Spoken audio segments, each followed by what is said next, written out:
다 함께 조용한 기도로 9월 27일 주일 예배 시작하겠습니다. 하나님은 영이시니 예배하는 자가 영과 진리로 예배할지니라. 아멘. 찬송 93장 들으시겠습니다.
사랑이 많으시고 인자하신 하나님 아버지, 하나님의 크신 은혜로 한 주간 지켜주시다가 하나님을 사모하는 심령으로 예배드리게 하시니 감사드립니다.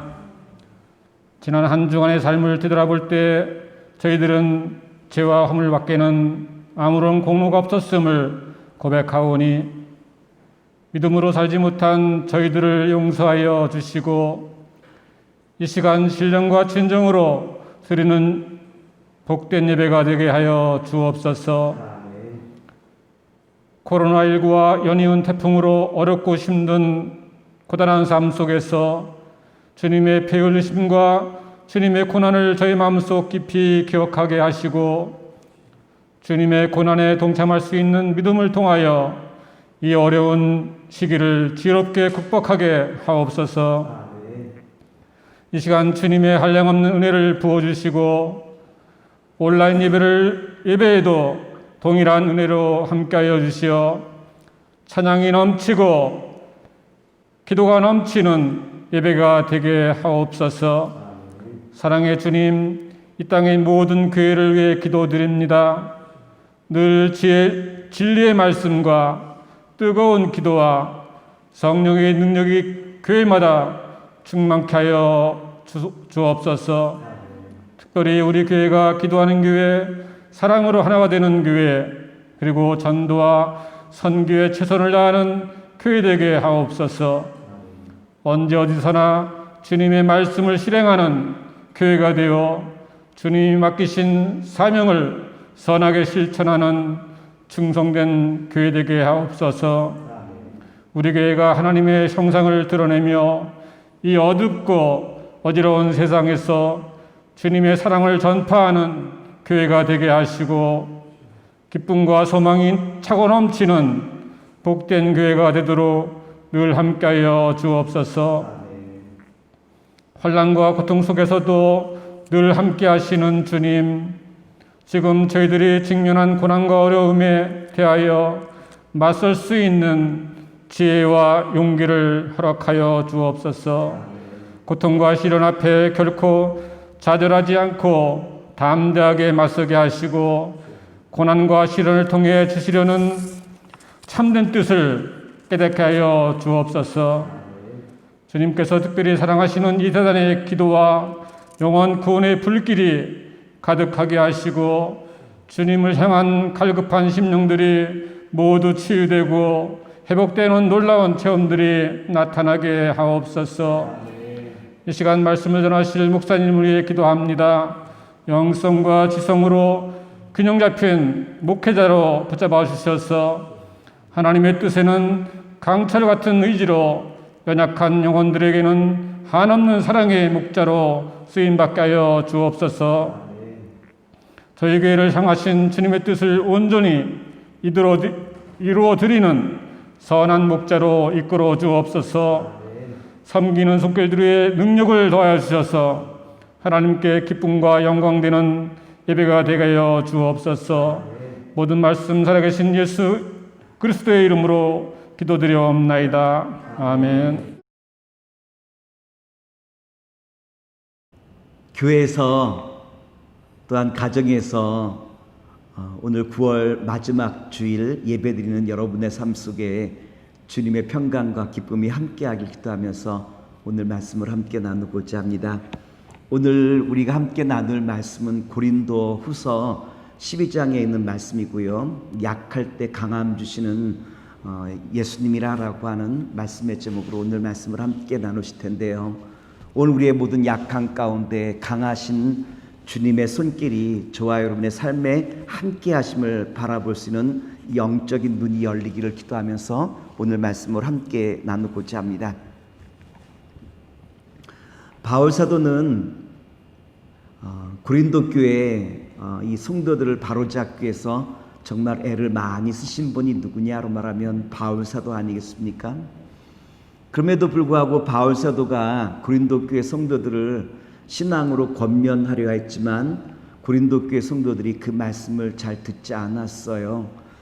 왜 고린도 교회 성도들이 바울의 권면을 잘 받지 못했느냐로 말하면 당신이 뭔데라고 하는 이와 같은 마음이 고린도 교회 성도들의 마음속에 있었기에 바울의 권면을 받아들이지 못했고요. 그리고 또한 여기에 대하여 거짓 선지자들은 바울을 별 볼 일 없는 사람이라고 끊임없이 비아냥댔던 사람들이 누구냐로 말하면 이 거짓 선지자들의 바울에 대한 바로 이와 같은 생각이라고 말씀을 드릴 수 있지 않겠습니까? 바울이 별 볼 일 없다라고 하는 이와 같은 말 속에는 무엇도 포함되어 있느냐로 말하면 바울의 영적인 체험과 그리고 또한 신비 체험과도 밀접한 연관을 맺고 있다라고 하는 것. 바울이 별 볼 일 없다라는 것은 신앙적인 체험도 없다라고 하는 바로 이와 같은 이야기이기도 한 것 아니겠습니까? 바울은 우리가 잘 알고 있는 것처럼 신비적인 체험이 얼마나 많은 분입니까? 일단 바울이 예수를 영접하고 예수를 믿게 된 바로 이와 같은 동기부터 굉장히 신비적인 체험을 가졌던 분이 누구냐로 말하면 바울이라고 한 분이었죠. 처음 사울은 예수를 믿는 사람들을 박해했던 박해자였어요.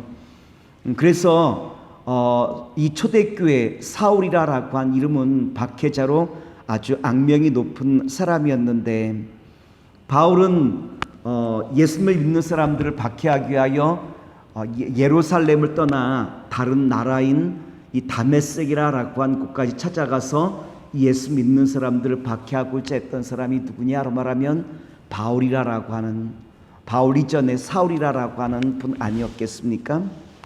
얼마나 박해를 심하게 했는지 말씀드린 것처럼 다메섹에 예수 믿는 사람들을 박해하게 하여 찾아갔다가 호련히 하늘에서 빛이 이 사울을 에워싸게 되어지고 사울이 그 빛으로 말미암아 이제 이 떨어지게 되지 않습니까? 이때 주님께서 사울에게 말씀하시는 소리를 사울이 들었어요. 사울아, 사울아, 어찌하여 너는 나를 박해하느냐? 사도행전 9장 9절의 말씀 보면 다음과 같은 말씀인데 제가 한번 말씀을 봉독하여 드리겠습니다. 사울이 길을 가다가 다메섹에 가까이 이르더니 후련히 하늘로부터 빛이 그를 둘러 비추는지라 땅에 엎드러져서 들음에 소리가 있어 이르되 사울아 사울아 내가 어찌하여 나를 박해하느냐 하시거늘. 사울이 땅에 엎드려져 깜짝 놀라 그 소리를 향하여 당신은 누구십니까? 라고 이와 같이 말하게 되어지고 예수님께서 부활하신 예수님께서 사울을 향하여 뭐라고 말씀하십니까? 나는 너가 박해하는 예수다. 일어나 성으로 들어가라. 그리고 너에게 앞날에 대해서 말씀해 줄 사람이 너를 찾아올 것이다 라고 말씀을 주시지 않습니까? 사울이 일어나 눈을 떠서 사방을 바라보았지만 그의 눈이 막혀서 아무것도 보지 못하여 사울과 함께했던 일행들의 손에 이끌려 사울은 마을로 들어가게 되었지고 3일 동안 아무것도 먹지 못하고 보지 못하는 상황 속에서 아나니아라고 한 사람이 찾아와 이 사울에게 안수 기도했을 때 그 눈을 가로막고 있었던 비닐이 벗겨짐으로 말미암아 비로소 사울의 눈이 열리게 되어지는 이와 같은 체험을 했던 사람이 누구냐로 말하면 사울이라고 하는 바로 이와 같은 분이었어요. 사울이 이 체험 이후에 그가 박해자에서 정말 예수를 전하는 복음 전도자로 극적인 변화의 체험을 이루게 되어졌죠. 하루아침에 예수의 충실한 복음 사역자로 변화되었다라고 하는 거예요. 바울이 이와 같은 신비의 체험을 통하여 예수를 영접하게 됐는데 거짓 선자들이 바울은 별 볼 일 없다라고 하는 이 말을 누가 귀담아 들었느냐로 말하면 고린도 교회 성도들이 거짓 선자들의 이 말을 귀담아 듣게 되어지고 그리고 또한 바울을 어떻게 여기죠? 이제는 사도로 여기지 아니하고 바울이 어떠한 말을 하더라도 별 볼 일 없는 사람으로 여기게 된 것이 이 고린도 교회에 나타난 바로 이와 같은 비극적인 일이라고 말씀을 드릴 수 있지 않겠습니까? 바울의 입장에서 본다면 이 복음이 막히는 바로 이와 같은 상황 속에서 바울은 자신의 영적인 신비의 체험을 다시 한번 고린도 교회 성도들에게 말씀을 간증함으로 말미암아 복음의 문을 열기를 원했던 것이 바울의 그 마음이라고 말씀을 드릴 수 있지 않겠습니까? 그래서 오늘 고린도후서 12장 3절과 4절에 보면 바울의 영적인 신비 체험을 우리에게 말씀을 주시고 있는데 제가 한번 3절과 4절 말씀을 봉독하여 드리겠습니다. 내가 이런 사람을 아노니 그가 몸 안에 있었는지 몸 밖에 있었는지 나는 모르거니와 하나님은 아시느니라. 그가 낙원으로 이끌려가서 말로 표현할 수 없는 말을 들었으니 사람이 가히 이르지 못할 말이로다. 옛날 성경 버전에는 바울이 이 3층 천에 올라갔다라고 기록되어 있는데 이번 개정판에는 어떻게 번역되어 있느냐로 말하면 그가 낙원에 이끌려가서라고 기록되어 있는데 이스라엘 사람들은 하늘에 대해서 세 가지로 이 세 가지로 하늘을 이해했다고 합니다. 첫 번째 하늘은 눈에 보이는 이 하늘, 다시 말해서 대기권을 말하는 것이고, 두 번째 하늘은 우주 공간을 말하는 것이고, 세 번째 이 하늘이라고 하는 것은 천국 혹은 낙원을 가리켜 이 세 번째, 이 셋째 하늘이라고 말했는데 결국 여기 낙원에 올라갔다, 낙원에 이끌려 갔다라고 한 이 표현은 어떠한 표현이냐면 바울이 천국 체험을 하였음을 우리에게 말씀해 주고 있지 않습니까? 거짓 선자들은 바울을 가리켜 신비 체험이 없는, 어떤 쓴다면 정말 시시한 사람이라고 그렇게 폄하했는데 바울은 자신의 신비 체험을 이야기하면서 정말 3층 천 하나님 나라를 체험하고 하나님과 깊은 영적인 체험이 있었음을 우리에게 이와 같이 간증해 주고 있다라고 하는 거예요. 그런데 왜 바울이 자신의 이 3층 천의 이 경험, 하늘의 그 경험을 사람들에게 말하지 않았던 이유가 있다면 왜 이 3층 천의 그 경험을 말하지 않았을까요? 그것은 하나님 나라를, 또한 주님을 높이기보다 자신이 높아지는 것을 꺼려 하였기 때문이라고 말씀을 드릴 수 있지 않겠습니까? 자신의 체험이 과대에 포장되어서 주님을 바라보기보다는 자신의 신비 체험에 사람들이 집중하는 것을 막기 위하여 바울은 어떤 순간이면 자신의 신비 체험에 대해서 사람들에게 간증하지 않았던 이유가 여기 있었을 것이다 라고 말할 수 있을 거예요. 자신의 이 신비 체험을 말하면서 바울은 뭐라고 말씀을 전해주고 있느냐로 말하면 이 성도들이 갖고 있는 잘못된 정말 이 신앙의 이 자격, 사도들의 그 자격에 대해서 다시 한번 일깨워주고 있다라고 하는 거예요. 고린도서 12장 10절에 보면 이와 같이 그가 말씀을 전해주고 있는데 한번 10절 말씀을 제가 한번 봉독해 드릴게요. 그러므로 내가 그리스도를 위하여 약한 것과 능력과 궁핍과 박해와 곤고를 기뻐하노니 이는 내가 약한 그때 강함이라. 바울은 자신의 경험담을 이야기하며 사도들의 정말 자격 조건을 뭐라고 말하냐면, 당시 고린도 교회 성도들은 어떠한 신앙을 갖고 있었느냐로 말하면, 사도는 이 신비 체험한 사람들은 절대 약하거나 질병 체험을 할 수 없다라고 생각한 것이 당시 고린도 교회 성도들의 일반적인 이 생각이었다라고 하는 것. 바울은 그럼에도 불구하고 이 신비 체험을 자신했지만 자신 안에는 자신의 육체의 연약함이 있다라고 하는 것을 다시 한번 설명하고 있죠. 말씀드린 것처럼 바울은 3층 천의 이 경험, 낙원에 이끌려 올라가 주님과 함께 신비한 체험했던 그 체험을 이야기하면서 바울은 또한 무엇도 이야기하느냐로 말하면 자신의 육체의 그 연약함도 우리에게 잘 이야기해 주고 있죠. 바울의 입장에서 본다면 복음을 전하는 데 있어서 육체의 질병을 앓는 것보다 건강한 몸으로 복음을 증거하는 것이 훨씬 유익하기에 주님 앞에 자신의 이 약한 질병을 치유해달라고 여러 번 기도했던 것이 바울의 기도였다라고 하는 거예요. 그런데 하나님의 응답이 아주 뜻밖의 응답이었죠. 고린도후서 12장 9절에 보면 바울이 하나님 앞에 기도하기를 자신의 육체의 질병을 고쳐달라라고 기도했는데 주님이 바울에게 주신 응답이 있다면 무엇일까요? 9절에 이와 같이 말씀하시고 있는데, 나에게 이르기를 내 은혜가 내게 족하도다. 이는 내 능력이 약한 데서 온전하여짐이라 하신지라. 그러므로 도리어 크게 기뻐함으로 나의 여러 약한 것들에 대하여 자랑하리니 이는 그리스도의 능력이 내게 머물게 하려 함이라.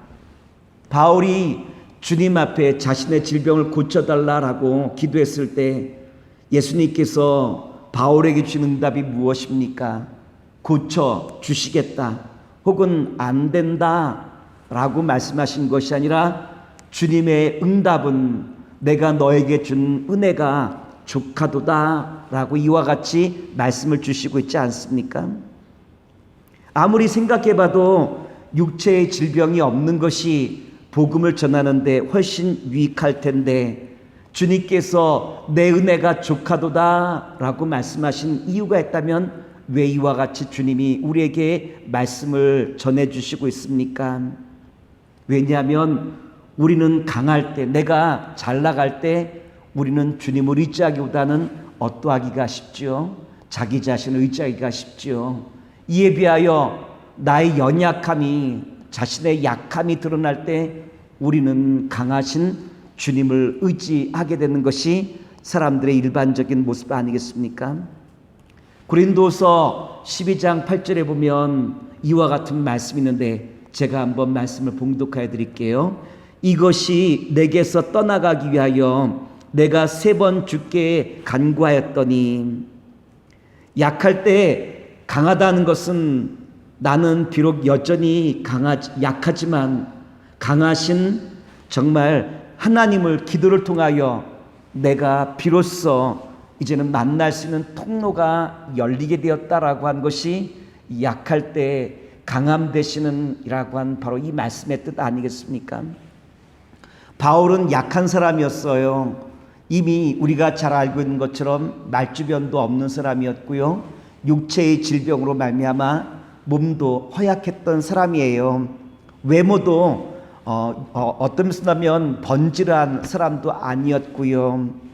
모든 것이 사람 눈에 보기에는 성에 차지 않은 사람이었지만 바울은 자신의 연약함을 알았기에 그 연약함 속에서 강하신 주님과 만남의 통로를 갖기 위하여 끊임없이 기도하는 자리에 섰던 바울의 그 모습을 우리에게 잘 보여주고 있지 않습니까?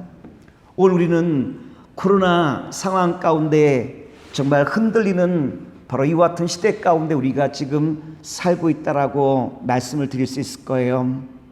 이때 예수님께서 코로나로 말미암아 흔들리는 이 시대 가운데 주시는 말씀이 있다면 어떠한 말씀일까요? 약함 가운데 강한 것을 바라보라라고 한 말씀 아니겠습니까? 오늘 바울에게 주셨던 그 말씀처럼 이제는 주님께서 우리에게 주신 말씀이 있다면 무엇입니까? 걱정하지 마십시오. 너가 약하다고 해서, 당신이 병을 갖고 있다고 해서 당신이 쓰임받지 못한 것은 아무것도 없습니다.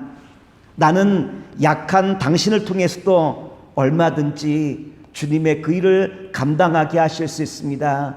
왜냐하면 나는 강하기 때문입니다 라고 하는 그 말씀 아니겠습니까? 여러분, 하나님께서는 약한 나를 통해서 주님의 뜻을 이뤄나가실 수 있다는 것을 여러분 확신하십니까? 나는 약하지만 하나님은 강하신 분이라는 것을 여러분 신뢰하시고 있습니까? 이것이 바로 신앙의 신비자, 신앙의 능력이라고 말씀을 드릴 수 있을 거예요. 나는 약해도 하나님은 강하신 분이시기에 여러분 걱정하지 마세요.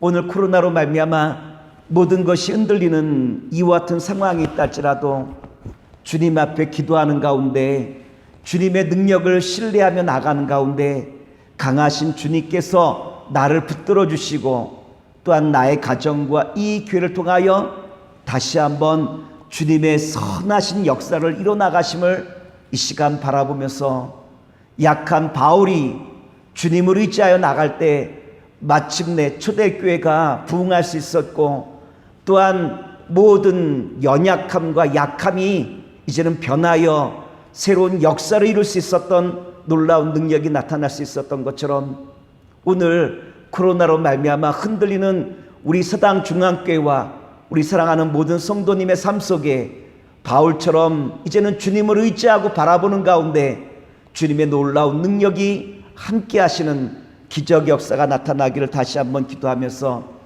약한 가운데 강함 되시는 주님과 함께 주님을 신뢰하며 나아가는 가운데 날마다 승리하시는 주님의 선한 자녀와 백성 되시길 기도하면서 모든 말씀을 마치도록 하겠습니다. 기도하겠습니다.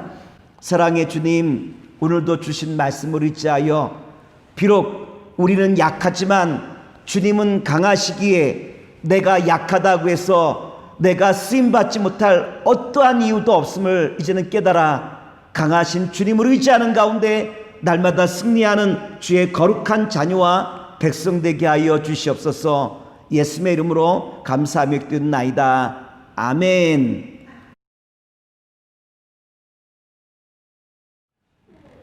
축도로 모든 예배 마치도록 하겠습니다.